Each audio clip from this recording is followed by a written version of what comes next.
Hi friends, मैं फिर हाजिर हूँ एक नई कहानी के साथ। आज की हमारी कहानी है पागल नहीं थी वो। एक दर्द भरी कहानी। बांझ, कुल्टा, गिरी हुई, मनोरोगी, पागल। क्या कुछ नहीं कहा गया उसे, जो थी अपने कॉलेज की सबसे खूबसूरत, चंचल, प्यारी, शौक, हर दिल अजीज भारतनाट्यम नर्तकी, जिसे आप कहते थे पागल। कहते, तुम पर हावी है उन्माद, तुम सामान्य नहीं, पागल हो पागल। कहती, नहीं, नहीं हूँ मैं पागल।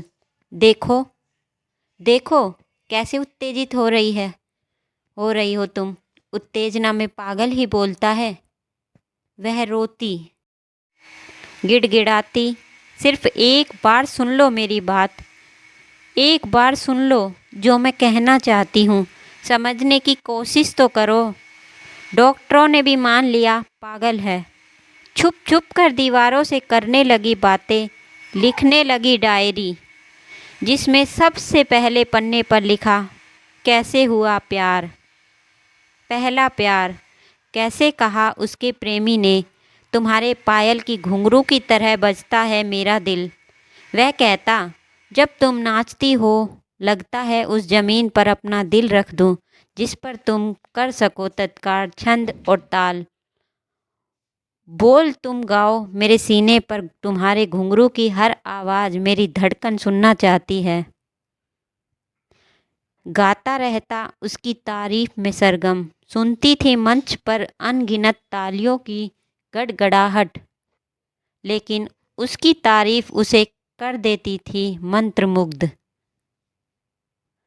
शर्मा कर गर्दन झुका लेती। वह कहता, तुम सिर्फ और सिर्फ मेरे लिए नाचो। नहीं चाहता मैं कि तुम्हें कोई और देखे मेरे सिवा।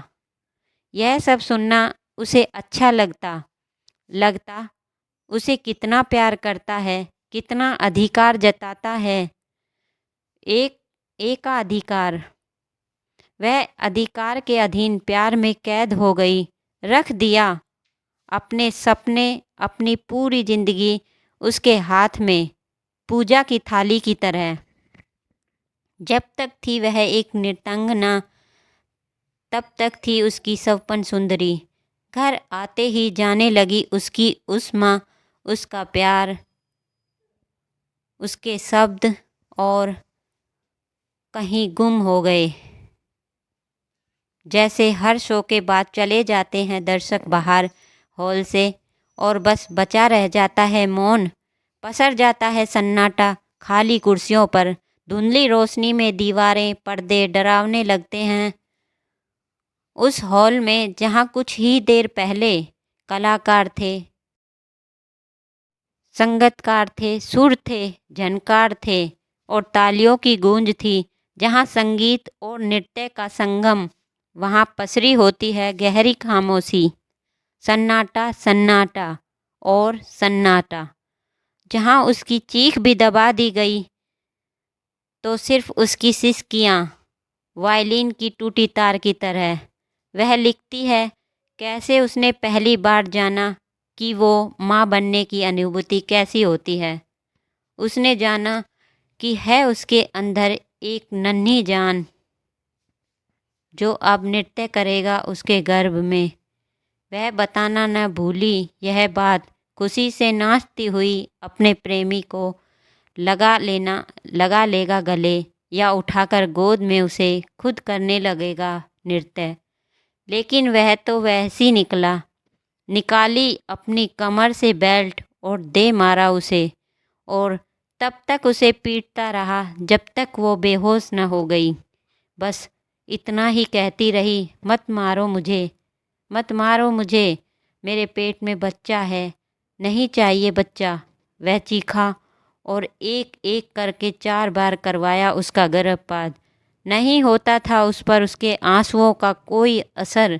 यह दुहाई भी काम नहीं आती कि यह बच्चा तुम्हारा है, मत मारो इसे, इसमें इस नन्ही सी जान का क्या कसूर है। चीखती चिल्लाती तड़पती रही, और उसकी पीठ पर रोज उभरते रहे बेल्ट के नए नए निशान। प्रेम के पुरस्कार स्वरूप गोल्ड मेडल की तरह वह कुछ भी नहीं कर पाती अपने बचाव में। धन्यवाद दोस्तों। आज की ये कुछ लाइनें आपको कैसी लगी हमें कमेंट कर ज़रूर बताइए। मिलते हैं अगली कहानी के साथ।